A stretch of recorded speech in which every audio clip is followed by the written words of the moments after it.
नमस्कार जी, कैसे हैं आप सभी। स्वागत है आपका मेरे YouTube चैनल गुरुमंत्र बाय मोनिका में। आज हम बात करेंगे यहाँ पे कि कैसे आप सेकंड ग्रेड की तैयारी कम से कम टाइम में कर सकते हैं। तो मुझे लगता है आप सबकी तैयारी अच्छी चल रही होगी और आप सभी ने एक बार सिलेबस को लगभग पढ़ लिया होगा।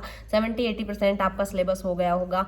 लेकिन फिर भी अगर कोई सिलेबस बच गया है तो आप देखिए उसमें से मोटे मोटे की पॉइंट जो होते हैं वो छांट लीजिए और उनको पढ़ लीजिए। कभी कभी क्या होता है, बहुत सारा सिलेबस है, उस सिलेबस के अंदर हमें ये डिसाइड नहीं कर पाते कि यार ये वाला टॉपिक पढ़े नहीं पढ़े या छोड़े या ये सब्जेक्ट छोड़े। तो मैं आप सभी को एक ही बात कहना चाहूँगी कि छोड़ना कुछ भी नहीं है। आज के टाइम में जैसे पेपर बन रहे हैं उन पेपर के हिसाब से आप कुछ नहीं छोड़ सकते, क्योंकि छोड़ने का मतलब यही है कि अगर आप छोड़ेंगे तो फिर उसमें से क्वेश्चन बढ़ेंगे। मान लीजिए इजी क्वेश्चन बना तो बहुत सारे बच्चे आपसे आगे हो जाएंगे, और टफ क्वेश्चन बना तो भी आपको नुकसान है। कभी कभी क्या होता है कि जो हम कम पढ़ते हैं, थोड़ा पढ़ते हैं, या फिर कुछ एक दो टॉपिक उसमें से सिलेक्टिव पढ़ते हैं तो उसी में से क्वेश्चन बैठ जाते हैं, तो उसके चांस ज़्यादा है। कुछ ना करने की बजाय ये होता है कि आप थोड़ा बहुत कुछ तो कीजिए, है ना। प्रयास कीजिए कि भाई पूरा टॉपिक कवर नहीं हो रहा तो आप इतना टॉपिक है तो उसको इतना तो कम से कम करें,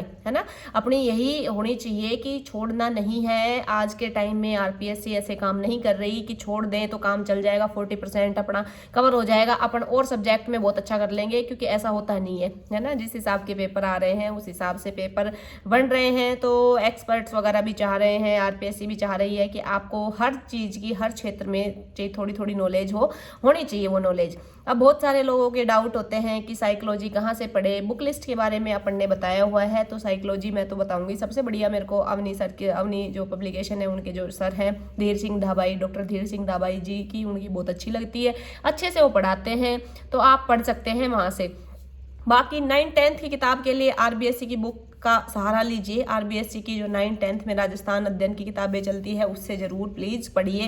11th में भी जो इंडियन की पॉलिटी का पोर्शन है, तो 11th में हमारा संविधान करके एक किताब है, वहां से आप उसको अच्छे से पढ़ सकते हैं। वो बुक आपको एक भाषा समझने में हेल्प करेगी। मैं ये नहीं कह रही कि क्वेश्चन बढ़ेंगे नहीं बढ़ेंगे, इतना कम टाइम है कैसे पढ़े। आप मान लीजिए आपके लगा रखे मौलिक अधिकार, तो आप उस किताब में सिर्फ मौलिक अधिकार पढ़ लीजिए। यार आप मान लो 20 पन्ने हैं तो 20 पन्ने एक दिन में पढ़ दोगे ना। उससे आपको ये समझ विकसित हो जाएगी कि किस भाषा के ऊपर क्वेश्चन पूछे जाएंगे। आपने देखा होगा जो गवर्नमेंट की बुक होती है, मान लीजिए सरकारी स्कूलों की किताब है या कोई भी अदर किताब है जिसका सोर्स ऑथेंटिक सोर्स है या गवर्नमेंट से रिलेटेड है, उनकी भाषा हमेशा टिपिकल होती है और भाषा का ही खेल है। देखिए 50% जो एग्जाम में क्या है, भाषा का खेल है। हमेशा जो रिपीट क्वेश्चन होते हैं वो आपको पता भी नहीं चलेगा कि वो कैसे रिपीट हुए हैं, और लगभग 60 से 70% जो पेपर होता है वो रिपीट ही होता है। रिपीट का मतलब ये नहीं कि एज इट इज उठा के क्वेश्चन पूछ लिया गया। रिपीट का मतलब होता है कि जो क्वेश्चन पूछा गया है वो पिछले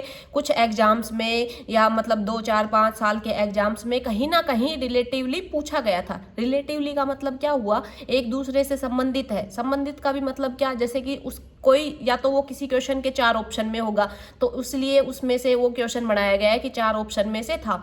ज्यादातर यही ज्यादा टेंडेंसी देखी गई है, इसी की ही संभावना ज्यादा होती है कि एक सवाल के 4 ऑप्शन है तो 4 ऑप्शनों में से 4 या 5 प्रकार के सवाल तो इजीली आराम से बनाए जा सकते हैं उन्हीं 4 ऑप्शनों से। तो उन्हीं 4 ऑप्शन में मान लो 100 सवाल है, 100 सवाल के 4 ऑप्शन हो गए, है ना। तो 100 सवाल खुद हो गए, 4 ऑप्शन के 400 सवाल हो गए, तो टोटल 500 प्रकार के सवाल बनाए जाने की संभावना होती है। आपने शायद मैथ में प्रायिकता पढ़ी ही होगी, तो ये तो मैं नॉर्मल मोटी मोटी प्रायिकता बता रही हूँ, बहुत भयंकर प्रायिकता नहीं बता रही। तो 500 सवाल तो सीधे सीधे तरीके से बनाए जा सकते हैं उन क्वेश्चनों से, है ना। और भी अगर आप चाहें तो उसमें से 1000, 1500, 2000 सवाल बना सकते हो, सिर्फ भाषा को घुमाकर। सिर्फ लैंग्वेज का पूरा खेल है। तो प्लीज बार बार इधर उधर की बातों में ना पड़े, लैंग्वेज के ऊपर थोड़ा काम करें। लैंग्वेज पे काम करने का मतलब कहाँ से लैंग्वेज डेवलप होगी, आप भाषा को कैसे समझेंगे। तो उसके लिए यही है कि आरबीएससी की किताबें पढ़े, और मूल किताबें पढ़ने का सजेशन भी इसीलिए दिया जाता है क्योंकि मूल किताबों की भाषा इतनी आसान नहीं होती, पढ़ना काफी मुश्किल होता है। एक बार ऐसे लगता है कि हाँ यार